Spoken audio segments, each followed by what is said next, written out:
Hey guys, so today we are basically on day 2 of doing 100 push-ups for the next 30 days. I'm so excited for today, but first we are gonna see how my physique currently looks like, and then we are going to get to the 100 push-ups for day 2. Let's get it.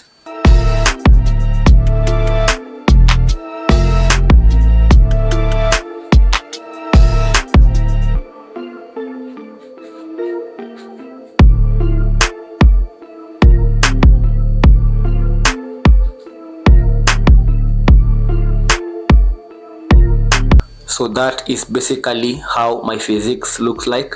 But as we are doing the 100 push-ups, we are also going to share some knowledge. I'll be sharing with you some wisdom about goal setting, about actually the 4 principles that actually govern goal realization. So stay tuned. You're gonna learn a lot as we do the push-ups. So let's start with the first set of the push-ups.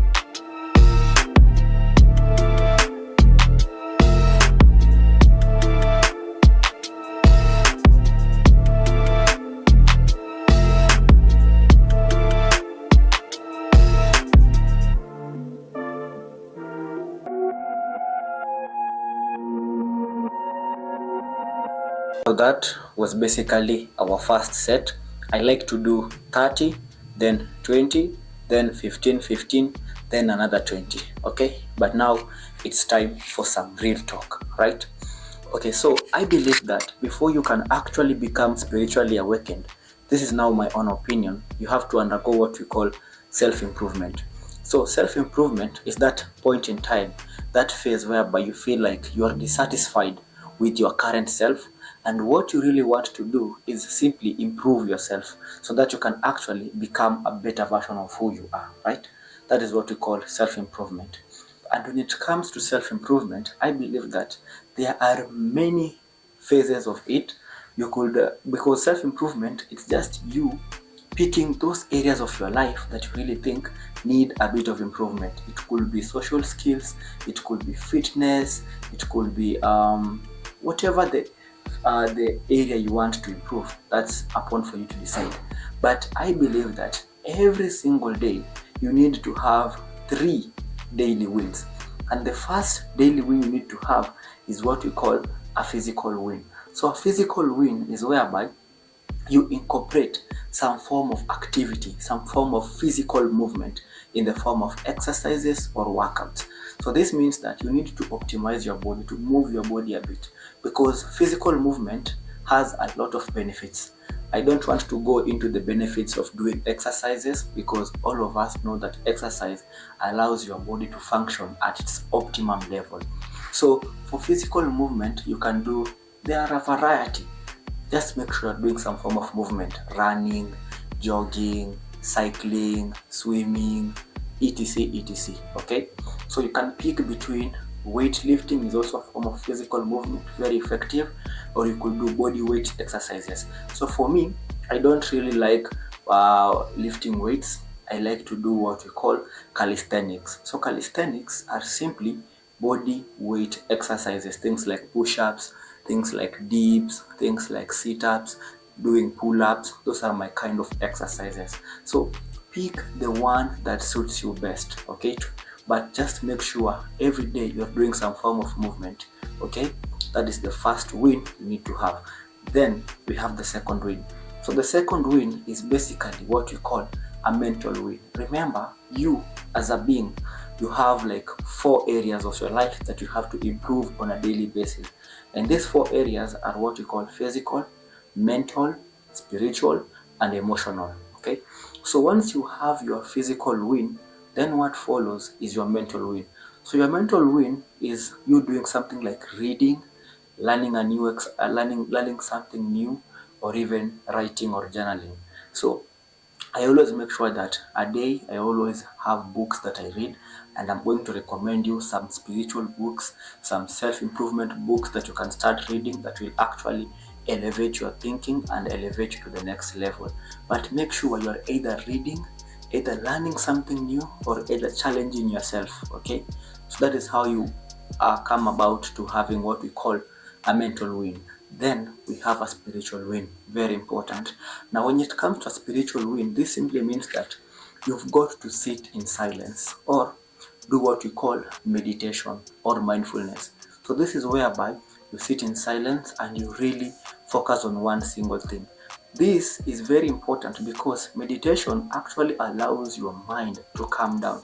It connects you with the divine. Remember, we are spiritual beings simply having a human experience, and as spiritual beings we need to go back and connect with the true source of everything, with our divine self, that is the God self who's within us.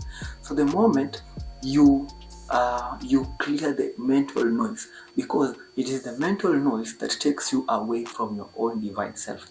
And when you calm the mental noise, you enter into the present moment. And once you are in the present moment, you are actually on the ultimate reality that underlies all reality, because the present moment, the now, is the only reality about life. Because most of us are never in the present moment. We are always in our minds. No wonder we wonder why we are never at peace. We wonder why we are always stressed. We always feel anxious. We always feel fear. We always feel hopelessness. It's because the incessant mental chatter takes us to the future, takes us to the past. And when we are here and we want to be in the future, what happens is we start playing scenarios in our minds of things happening negatively. And those scenarios are what cause worry, are what cause fear. We start fearing, what if this happens? What if this happens? And by consequence, we suffer twice. First, we suffer in our own minds, and then we suffer in reality. But when you center yourself in the now, in the present moment, by meditating, by being mindful of whatever you are doing, you actually bring all your energy into the present moment. And it is only in the present moment whereby you have the power to actually change the future. Remember, you cannot go into the future and change it in the future. The only power you have is to affect the future in the now, in the present moment. So mindfulness, meditation is a very essential part in your life. And I would recommend that you meditate once you wake up, because the moment you wake up, it is the moment that your subconscious mind is most receptive, because the subconscious mind is that faculty, that part of your mind that is connected with the universal flow of life. It is connected with the God essence.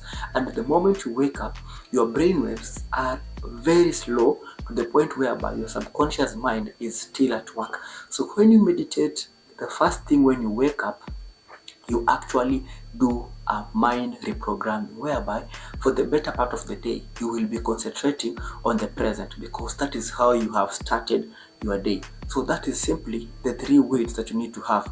And I forgot, we have the emotional win. So the emotional win, this is whereby you simply interact with your loved ones, you interact with the people out there. Yeah, that is simply having an emotional win. You could maybe compliment someone out there. You could really greet someone and just say something good to someone.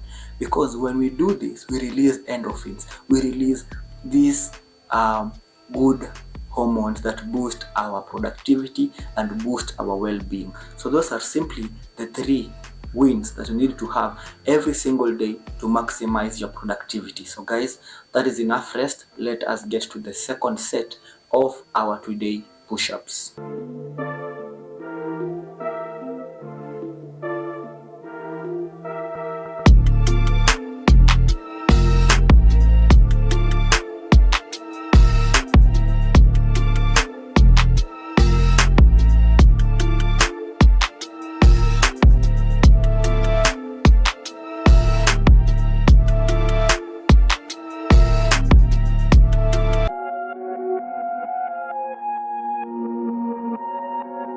That is basically 60 push-ups down. We are remaining with 40 more push-ups to complete our day 2 of 100-day push-ups. Okay, so let's talk about spiritual awakening. Now, spiritual awakening is not a new age thing. It's not a bad thing to know or to go through. The process is actually life transforming, and it gives your life a new kind of quality. So spiritual awakening is more like when you are playing a game, but then you realize that this is actually a game. Just imagine playing a game, but being so fearful, being so scared, not knowing that this is just a game. The moment you realize that you are playing a game and you realize you are in the game begins to get fun because you are not so afraid of everything. You are now open to experiences and you just live a very magnificent life. So that is more like what spiritual awakening is, okay?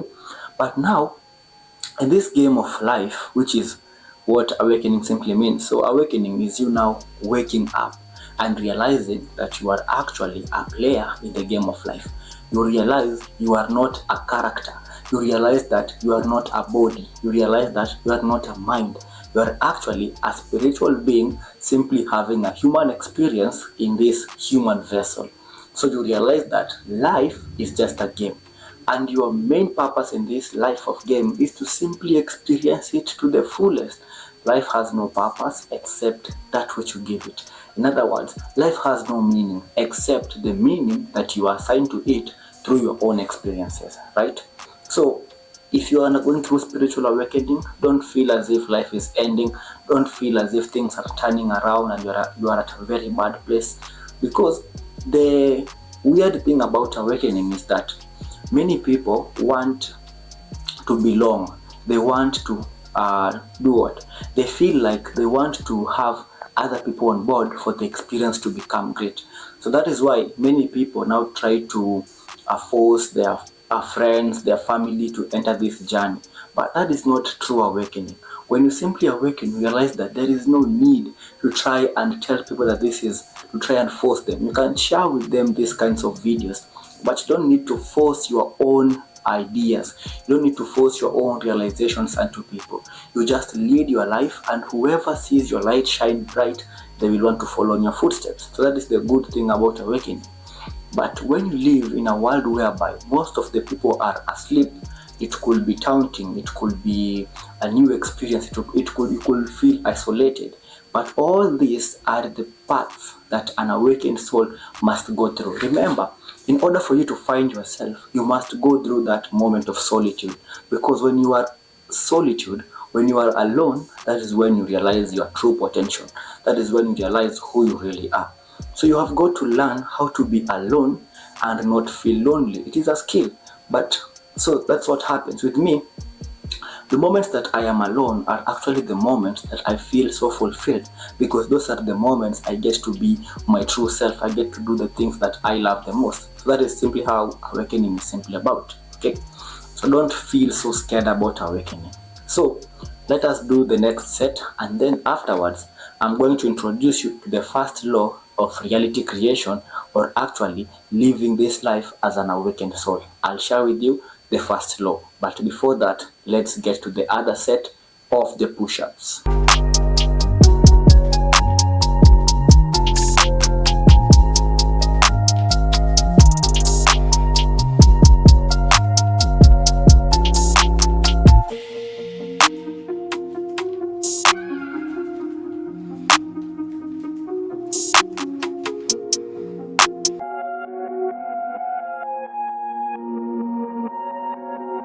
My people, that marks 80 push-ups. We are now remaining with only 20 push-ups to complete our set of push-ups for the day.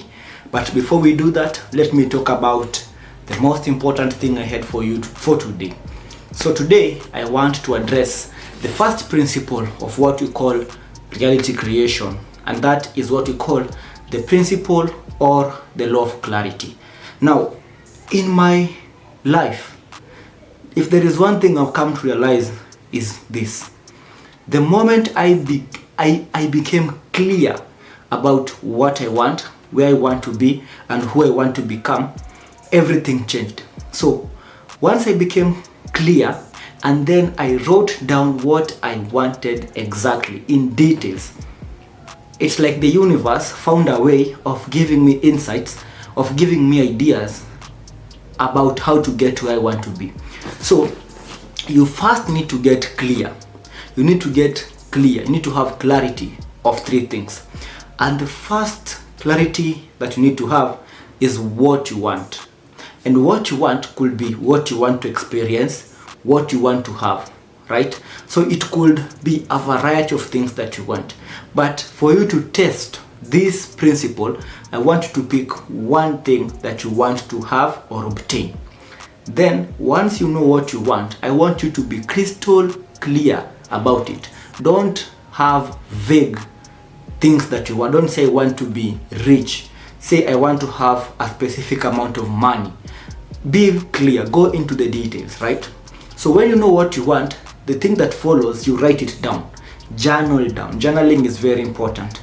And in the following episodes, I'll be sharing with you my journals since the year 2022.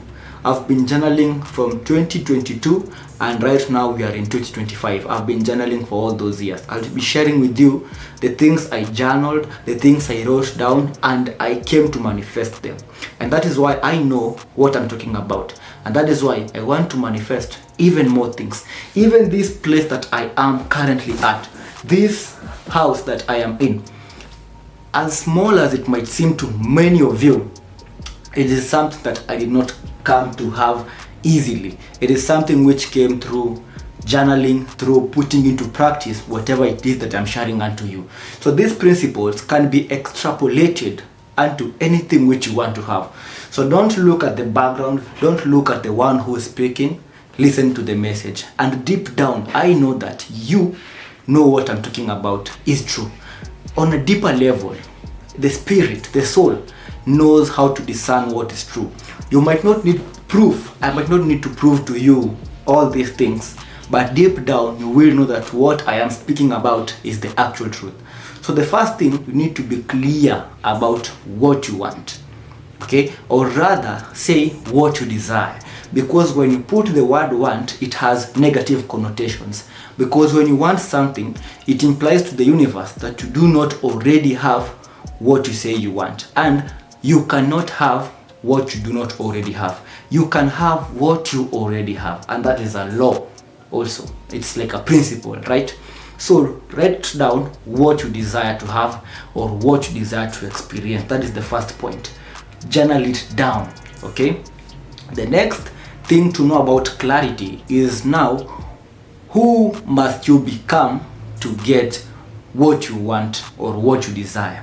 Now, what you want to have or what you desire to obtain, there is a version of you that is already in possession of that. I want you to know this. Right now, at this point in time, there exists multiple parallel realities of who you are. What do I mean? I mean, at this present moment, because the now is the only time that exists, even what you call the past is happening simultaneously, parallel in this present moment. And whatever you call the future is also happening, it is also unfolding parallelly in this present moment, okay? Think about it. What you call the past, you experienced it in the present moment. And what you also call the future will be experienced in the now. And what you are experiencing now is the ultimate reality. There is nothing that gets experienced out of the now. So the past was experienced in the now, but you have it as a memory because in linear time you are past it. And what you call the future, you will also experience it in the now. So in this present moment, there exists multiple parallel realities of you. So what you want to have now, the reason why you don't have it is because you have not yet become the version of you that has it. And for you to have what you desire to have, you must evolve into the version that already has it. So whatever it is that you desire, it's like your higher self, it's like a version of you that is above you has sent you the signal for you to desire it. If you find that you desire something, that is not just a thing to not take hold of. If you find yourself desiring something, it means that in this parallel universe, in another version of you, there is another version of you that is already in possession of that, and that is why you desire that thing. And if you desire it, it means it is already an existing reality, right? So there exists multiple parallel versions of you. So there is a version of you that is already in possession of what you have. So you have to mold yourself, you have to evolve into that version. So that is where the question of who must you become comes in. So once you say you want to obtain something, you want to have something, the reason why you do not have it already, it's because you've not yet become the version of you that has to have it. And in order for you to become that version, you must now ask yourself, how must I think? How must I move? How must I feel? And how must I act? Let me simplify it for you. In order for you to mold yourself into the version that already has what you want to have, ask yourself, if I were already in that possession of what I want, which you already are, how would I think? How would I feel about life and about everything? And how would I act? The moment you can answer these three questions, this is now digging deeper into clarity. Once you can answer, how would I be thinking, how would I feel, and how would I act, then you start embodying that version in the present moment. Not tomorrow, not in the past, but in the now. Start embodying that version in the present moment. That is called tuning into the frequency of the wish being fulfilled. Now, when you tune into that frequency, it will not manifest instantly. Why will it not manifest instantly? It will not, because the universe, this physical reality, has its own laws and principles. And one of those laws is the law of time and space. In order for you to create something, you must move through time and space. That is why if you are hungry, you cannot say food appear. No, you have got to have the idea of what you want to cook. You must go and get the ingredients of what you want, and you must prepare that food. That is why you must first know what you want. Then you will have the idea of what you have to get. Then you take the action of going and getting that thing. So in this physical reality, physical action is a must. And for you to do that action, you require clock time and space for you to receive it. So the moment you know what you must become, you now start moving into that identity. And then the more you hold on to that frequency, the more that reality starts to shape itself. So the task now, after you have clarity of what you want and who you must become, is now staying on to that frequency. Because what you experience at this present moment is a manifestation of your past frequency. So what you are now is a manifestation of your past identity, of your past self. So when you begin to mold yourself, when you begin to stay into that frequency, the more you stay into that frequency, the more you now start to create that reality. And once you tune onto it, it will unfold. And it won't unfold like coming from the sky. It will unfold in the form of meeting new people, exposing yourself into opportunities. You will find opportunities now start to come. That is what we call alignment. You become aligned to your desired reality. So you meet people at the right time, things happen, synchronized. You experience synchronicities, right? So that is why clarity is very important. Clarity is very important. I will share with you my journals of the things I wrote when I was not in possession of them, and right now I am in possession of them. It is not miracle, it is just learning how the universe works and putting these principles into work. So guys, we are almost done. We are remaining with the last set of the push-ups, but before we do that, if you are interested in working one-on-one with me in our online coaching sessions, because the principle of clarity is just one of the 4 principles. If you wish to learn these things on a personal level, one-on-one with me, then enroll in our online coaching sessions. You can DM me the word interested, or you can take the number on the description of this video. It is my WhatsApp number. DM me interested, book your sessions to work one-on-one with me, and we'll do that. So let us do the last set of our push-ups for the day.